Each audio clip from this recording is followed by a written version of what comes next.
Assalomu alaykum. Bugungi kunda ko'pchilikni xavotirga soladigan, lekin erta aniqlasa davosi bor bo'lgan kasallik saraton haqida gaplashamiz. Assalomu alaykum. Va alaykum assalom. O'zi aslida saraton nima? Saraton bu xalqda tarqalgan xavfli o'smalarni bir turi deb tushuniladi. Xavfli o'sma ikki xil bo'ladi. Rak o'smasi va sarkoma o'smasi. Saratonning sabablari va xavfli omillariga nimalar kiradi? Shu haqida batafsil ma'lumot bersangiz. Bugungi kunda ekspertlar tomonidan asosiy saratonga olib kelishi mumkin bo'lgan omillardan bu demak atrof muhit ta'siri. Yegan ovqatimiz, ichgan suvimiz, nafas olgan havoni o'zgarishlari bu saratonning kelib chiqishiga ya'ni sabab bo'lishi mumkin.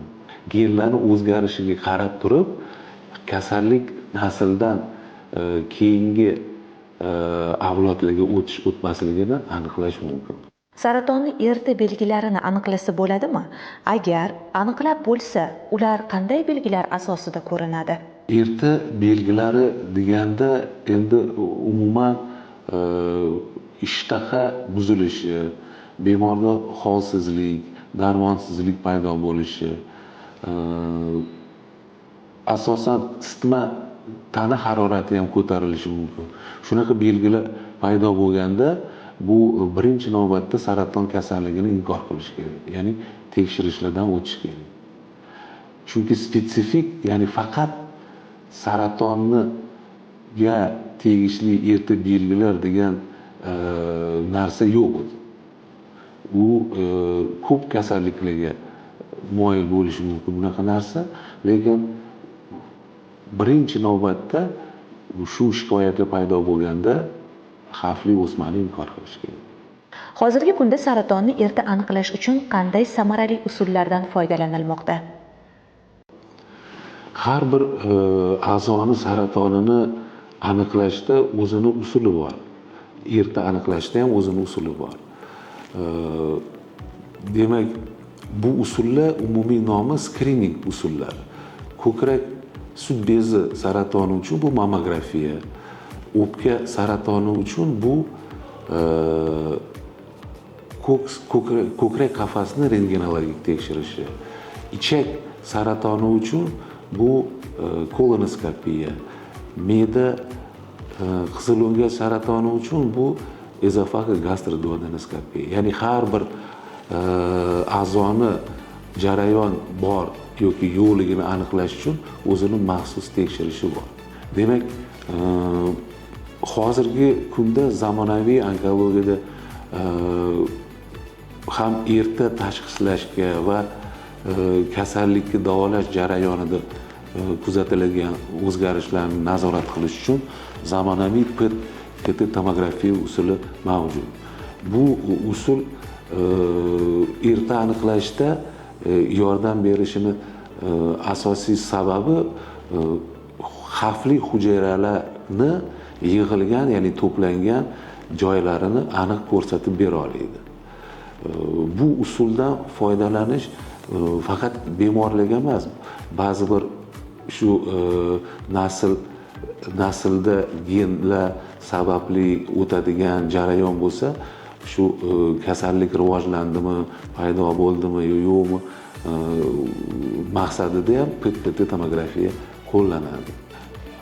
PET tekshirishi afzal joylari shundaki, birinchidan kasallikni erta tashxislashda yordam beradi va keyinchalik kasallik tasdiqlangandan keyin uni davolash samarasini baholash uchun ham ko'p keng bemorlarga tavsiya etiladi.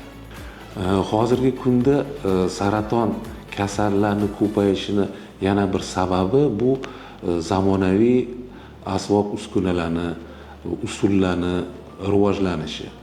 Ya'ni ilgari bo'lmagan genetik tekshirishlar hozirgi kunda bor. Ular ham saraton kasallikka, ya'ni aholini ichidan saraton kasallikka chalinganlarni ajratib olib alohida gruppa qilish mumkin, ya'ni guruh qilish mumkin. Undan keyin hozirgi kundagi mana PET apparatimiz ham oddiy usullarda MRT, UZI, MCKTda aniqlanmagan belgilarni, saraton belgilarini aniqlab beradi va bu ham kasallarning ko'payishiga bir sabab bo'ladi. Saratonning har bir bosqichida eng sezilarli belgilari qaysilar? Saraton kasalligini o'zi 4 ta bosqichi bor, 4 ta bosqichga bo'linadi. O'sha birinchidan rivojlanish, tarqalish darajasiga ko'ra. Birinchi bosqichda o'zgarishlar, xavfli o'zgarishlar faqat lokal holat, ya'ni o'sha a'zoni o'zida bo'ladi. Ya'ni rak bo'lsa, bu demak faqat shilliq qavatida bo'ladi. Ikkinchi bosqichda jarayon chuqurroq tarqaladi, ya'ni shilliq qavatdan keyingi qavatga o'tadi, mushak qavatiga va atrofdagi limfa tugunlar, ya'ni limfa bezlariga tarqalishi mumkin. Uchinchi bosqichda jarayon yana ham chuqur o'tib, sirroz qavatigacha boradi va tarqalish belgilari, ya'ni limfa tugunlariga o'tish jarayoni yana ham ko'payadi. To'rtinchi bosqichda saraton kasalligi uzoq metastazlanaveradi, ya'ni boshqa a'zolarga urug' berib, o'sha a'zolarda saraton kasalligi ko'payib tarqalib ketadi. Kasallikni erta aniqlash hayotni saqlab qolish degani. Sog'lom turmush tarziga amal qiling va o'zingizni ehtiyot qiling.